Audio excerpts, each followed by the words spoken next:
Welcome back to another episode of the Smith Boys Podcast. You got Jack Reacher and Jack Screecher here, brother. Yeah, for both of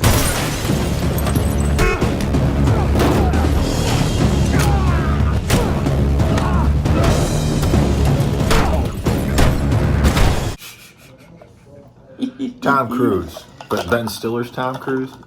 I love this guy. Brother's all hot and bothered now that he's... Somebody said he looked like Reacher. I said he looked like Reacher a couple weeks ago, and then... I had multiple people tell me that I looked like Reacher. Yeah, because Reacher's all hot right now. Reacher's the new hotness right now. The second season is out on Prime, and Brother's all into it now. I get a Reacher vibe, apparently, to the people out there. He is Billy Bad A.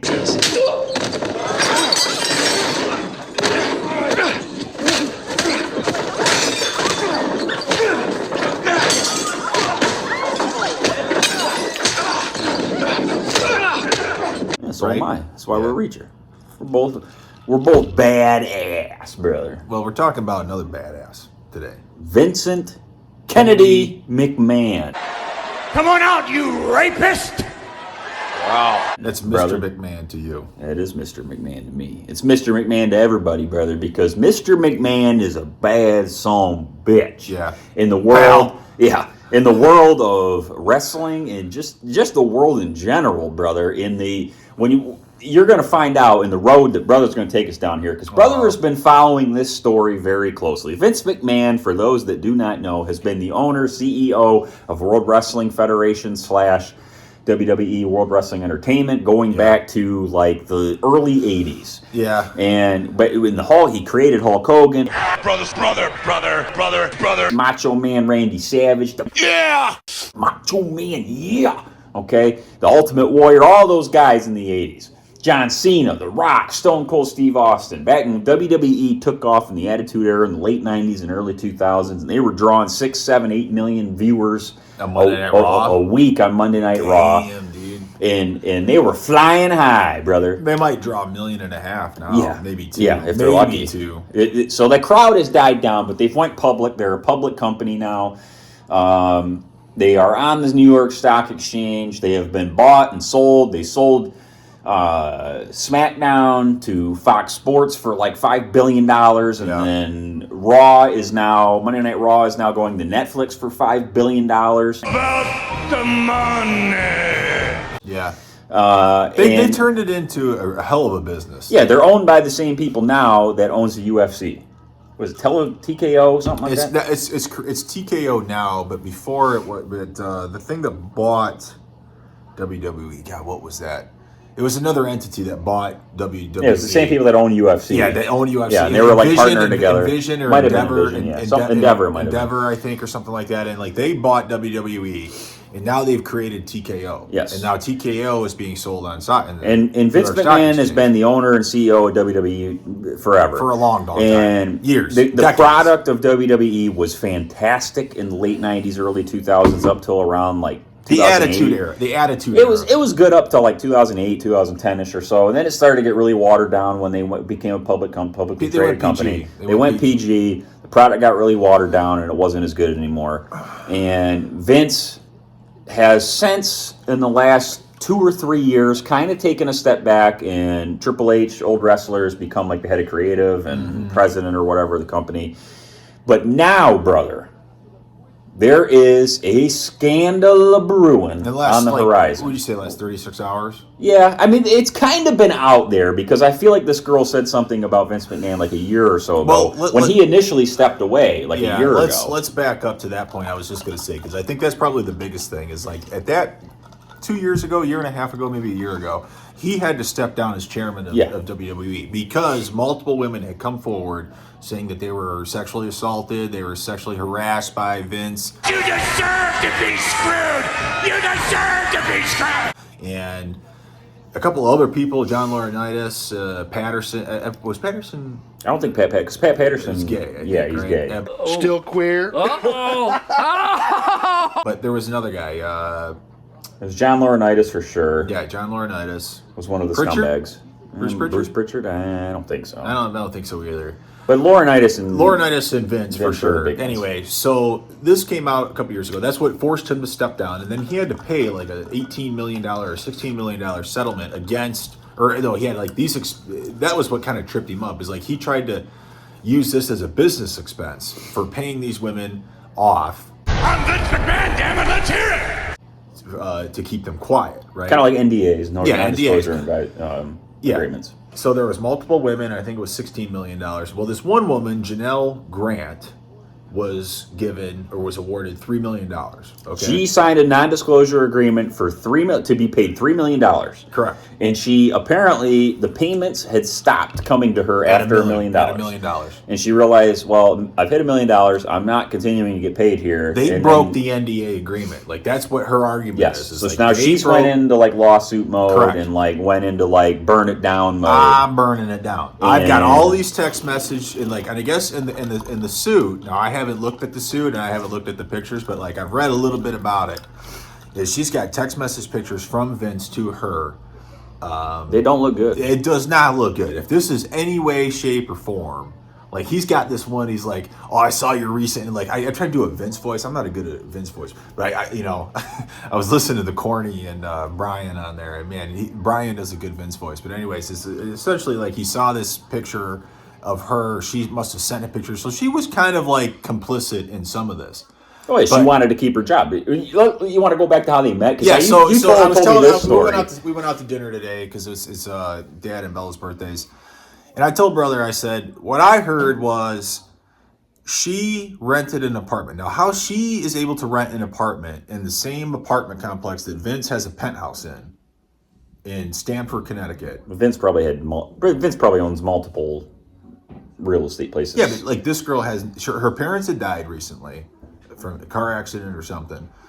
And so she was living in this apartment complex. Okay? Very expensive, I'm sure. Yeah, and now she apparently crossed paths with Vince, or Vince ran across her or something, and she told him, "Oh yeah, I'm looking for a job," So he got very flirtatious with her. I'm your genetic jackhammer. Sending her gifts, always requesting hugs whenever they met and talked and stuff, and then inevitably she got a position with WWE. She's like a paralegal or something. Yeah, I guess. I don't know what her title was, but that's how they met, how they crossed paths, how she became to work there. So he would have these meetings with her like in his underwear. You feel good right now, but later on you're gonna feel that you wish that you didn't do that. In his dungaroos. So this progressed, and I'm assuming like they had, multiple sexual interactions.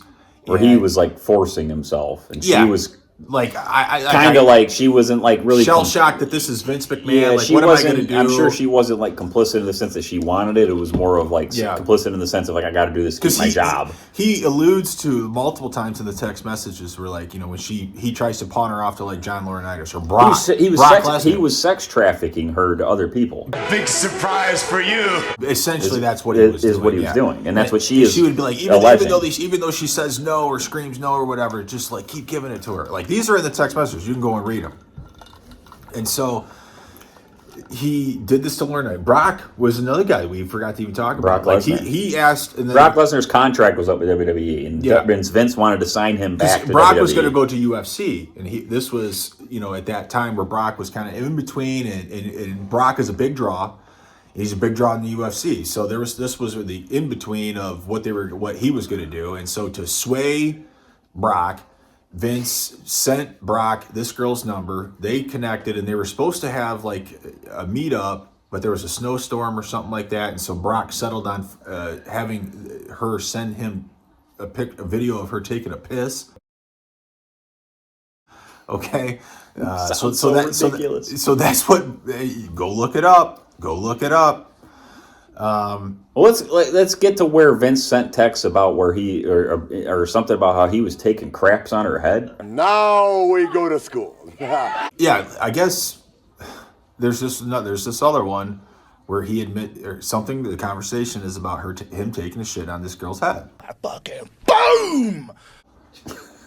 Now you tell me, who would come up with that if that not really come true? Like, that just seems such a bizarre. Like, okay, like we're joking. You think she just made that? You think she just made that up and was just like, Yeah. I'm gonna go to bat for a lawsuit against Vincent Kennedy McMahon and World Wrestling Entertainment. The most maniacal son bitch. I enjoy destroying lives. It turns me on.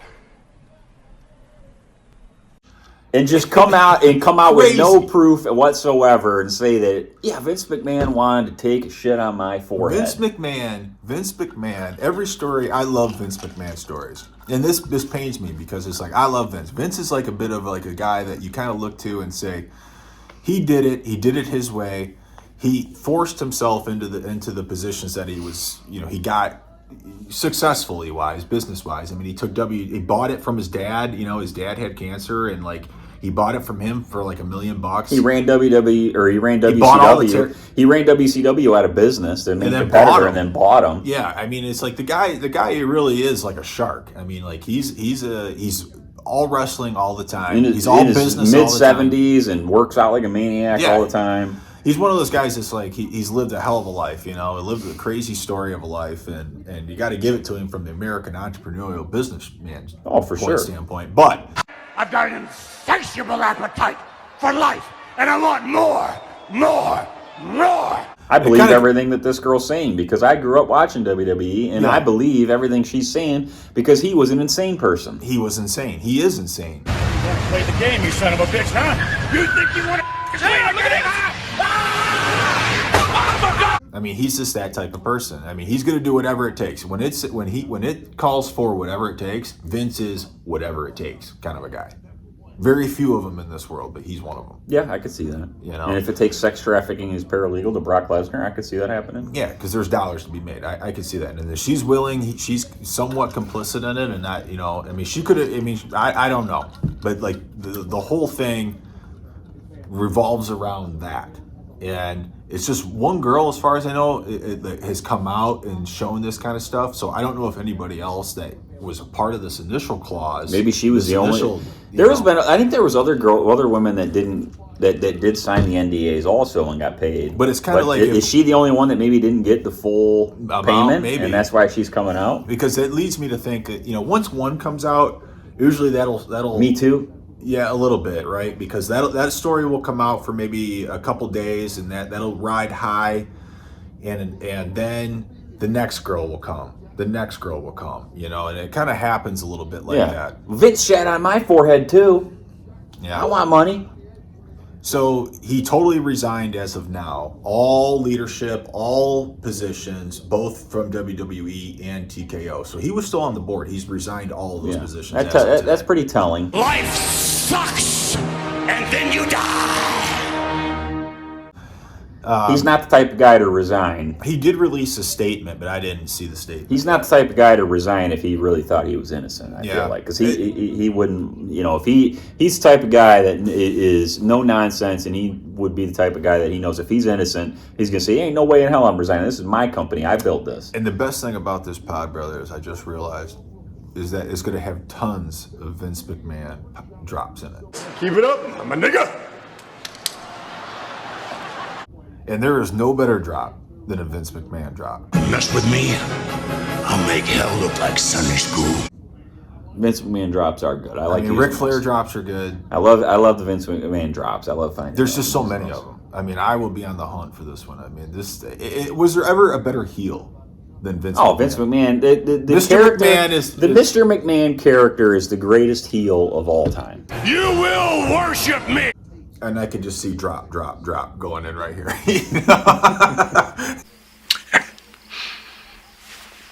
You got me. It's going to be beautiful. It is going to be good. So where do you think this goes from here, brother? This comes at an awkward time. Not an awkward time. It comes at Royal Rumbles tonight. It comes at an interesting time because I don't want to say it's a foregone conclusion, but AEW has got to be clinging on to business at this point because AEW, WWE's main competitor, the other wrestling alternative, All Elite Wrestling, has taken just haymaker after haymaker after haymaker after haymaker to gut punch to kick in the nuts over the last couple of years. Jeez. Am I wrong? No. Tell me when I'm telling lies. No. Cody Rhodes, gone. Yeah, Punk. Superstar in WWE now. What do you guys want to talk about? Yeah. CM Punk, gone. Sorry if I'm a little fucking snippy. That's fine. I'm hurt and I'm old and I'm fucking tired. And I work with fucking children. Superstar in WWE right now. MJF has got to be looking at this and saying, I'm gone. Thank you. Fuck you. Bye.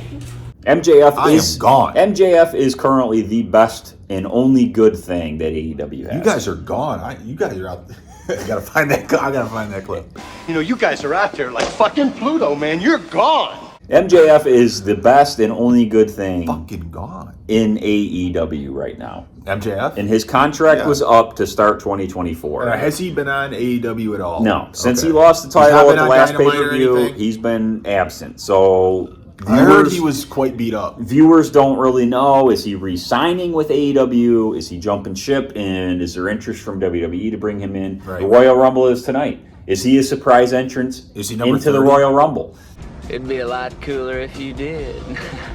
This place, wherever they're at for the Royal Rumble, the crowd would pop immensely if they heard that doom, doom, doom, doom, doom, doom, doom, doom, doom, doom, doom, doom, doom music of his. That's great. I can't.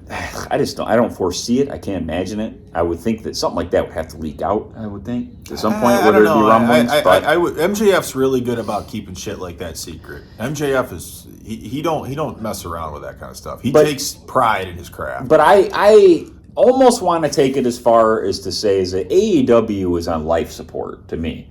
They were getting under 600K viewers, brother. Under AEW has 3 shows. Dynamite on Wednesdays, Rampage on Fridays, Collision on Saturdays. Rampage is unwatchable. It's an hour long at 10 o'clock at night. It's unwatchable. It's awful. There's no point in watching it. Collision was marketed as like being a big weekly show on Saturday night. Saturday. He paid a shit ton of money. Tony Khan paid a ton of money to have the Elton John song Saturday night. I think that's probably where Are for Fighting 30% of theme song. 30% of Tony Khan's money expense Goes to all his music? expense goes to Wild Thing from the Trogs, and he's got Saturday from Elton John. Dude, He did Carry On Wayward Son by Kansas for the Elite, for the Young Bucks and Kenny Omega. So in Collision was kind of a big show to start when Punk was there. Well, Punk and they built the whole show around Punk's creative, because Punk was coming back from suspension because he didn't get along with anybody else on the roster. Hoochie Mama. And they were creating half the roster. There was like a brand This split. is like AEW pod, brother. It's supposed to be Vince. Anything goes. It's Thunderdome. Oh, I know, but I'm just saying. Okay, I'll cut it short in saying that AEW is basically on life support. All their shows are terrible. WWE has gotten better because Triple H is now in charge of pretty much everything. Yeah. And Triple H is a wrestling guy. They're only going to get better now that Vince is gone because Vince has been so out of touch with the wrestling fans for 15 years. Yeah. So it comes at an interesting time that this happens because AEW is like on life support, clinging on, and now it's like, well, now Vince is gone. So it's like, does this give AEW a little bit of breath, a little bit of life? No, if anything, I think it helps because everybody knows Vince was a wild guy. He's a wild man. And now you have Triple H that's going to he's going to fully take over. Endeavor was what it was. Yeah, Endeavor. They were the ones that they want Triple H in charge of this. They got Nick Khan, who's a business guy as well. Rock is on the board. The Rock is on the board of this TKO company. The Rock says you should know your role and shut your mouth. It's like they got their ducks in a row. They got wrestling guys, they got entertainment guys. It's like they're going to take this, and I think they're probably going to buttercream stream wrestling. They're going to buttercream stream it, is what they're going to do. They're going to make it like... Oh, it already is. Peacock, all the premium live events are on Peacock. It's going to go like Disney. Like, I feel like this is going to become Disney. The whole. It's going to go further. WWE's entire library, the WWE Network, is all on Peacock. Yeah. So you can watch WWE Raw from 1997 on Peacock right now. Okay. And it takes like 3 or 4 weeks, but the current Raws and SmackDowns are uploaded onto Peacock, and you can watch them like a few weeks later after they initially come live. But all the premium live events like we're watching tonight, the Royal Rumble, WrestleMania, all those are live on Peacock whenever they happen, live, the premium live events. Now, Netflix is going to pick up Raw. Yeah. So Raw will be, I'm assuming, live on Netflix. You'll be streaming Raw live on Netflix, ad-free. It's supposed to be ad-free, so I don't know if it's going to be live or it's going to be taped, and you're going to have to watch it later without ads. Part of what made Raw great was that it was live. I don't know how I'm going to feel about that if it's taped, because it's been live for 30 years. That's one of the great things about it is it's been live for 30 years. That's what's made it so good. In SmackDown is, I don't know, I think Fox bought SmackDown for like a 5-year deal for like $5 billion or something. Fox has got to be regretting that. And I thought when Fox did that deal, you're gonna put SmackDown on Friday night on like regular Fox Channel 2? Like, really? Really? To spend that much money for it? Yeah, it's like nobody gives that much shit about it. I mean, it's like a Roman. I just think the whole thing is like. Yeah, I could see it end up being on. I could see it end up being on Netflix permanently. Anyway, so like as far as Vince goes, I just don't know. This is the tip of the iceberg. This could go a million different directions, and I think we just need to kind of sit back, let this all play out. Find a bunch of Vince McMahon drops. Yeah, find a shit ton of Vince McMahon drops to put in this, and just sit back and have a good time with this pod, because there'll probably be multiple pods after this once we know more about it. We should do a Alec Baldwin one now. Get the out of here. Because now he's been re-indicted. He's been indicted again by a grand jury. His ass go fry like a chicken. He's a jackass. And Vince probably will too, But Vince is the type of guy, he can't handle a cage. Vince can't handle a cage. Vince is gonna walk into hell and see Chris Benoit sitting there like Tom Brady, and Chris Benoit is gonna pick his head up like Tom Brady in that one room where he looks up and Chris Benoit's like smiling, and he's going. It's like Tom Brady. He's gonna see Vince walk. He's gonna see Vince walk in. He's gonna be like Brady smiling. That's Benoit and Vince meeting up in hell. It's like his best friend just came into class and he's like, "Daddy, we're gonna get after it." That's Benoit, substitute teacher today. That's Benoit and Vince meeting up in hell. Yeah, that's what that is. I could see Vince going down to hell and seeing the devil and say, "Eat my ass." Yeah, eat my ass, pal. I can see Vince doing. Well, I'm hoping that more people come out, and I hope that this story gets more entertaining from an entertainment standpoint. So, yeah, I mean, Vince has been a scumbag for a long time. I can see Vince doing the Vince walk into hell. Just saying, for sure. The Mr. McMahon walk right in hell. Oh yeah. Vince would be like, "You're not. You're not. I'm not in here with you. You're in here with me." Like that's Vince's mentality. McMahon. Yeah, exactly. All right. Well, let's wrap it up, brother. I hope in the coming weeks that maybe more people come forward and this gets more interesting. Because you have been more in tune with this than me, which has been surprising, because you're sending me new screenshots of text messages that this girl has made public about, and that like when you told me today and I learned about Vince crapping on this girl's head, and I'm like, where is this going? I follow the Alec Baldwin really close too initially, because I don't know, I find these stories like I just want to see where they go, because a lot of times in the early beginning part, you do get a lot of truth, and then it kind of comes like cloudy. It becomes foggy after that. You know what I mean? It's like the initial stuff, because it hits Twitter, it hits this, it hits that. It's like Johnny Depp, Amber Heard. Yeah, it's like a lot of the early stuff really was true, because it was fast, fresh released. Like somebody got this information and boom, I want to blast it. You know what I mean? And then it becomes damage control, and it's like, well, what can we do to refute that? Exactly. And it's like, now what? And then it becomes foggy, right? Yeah, for sure. But like the first initial stuff is really the truth. Yeah, I could see that. So that's my philosophy on it. Well, until the next one, brother. Smith Boys, out. What happened, man? You couldn't hack it? They kicked me off. What for? Being too violent.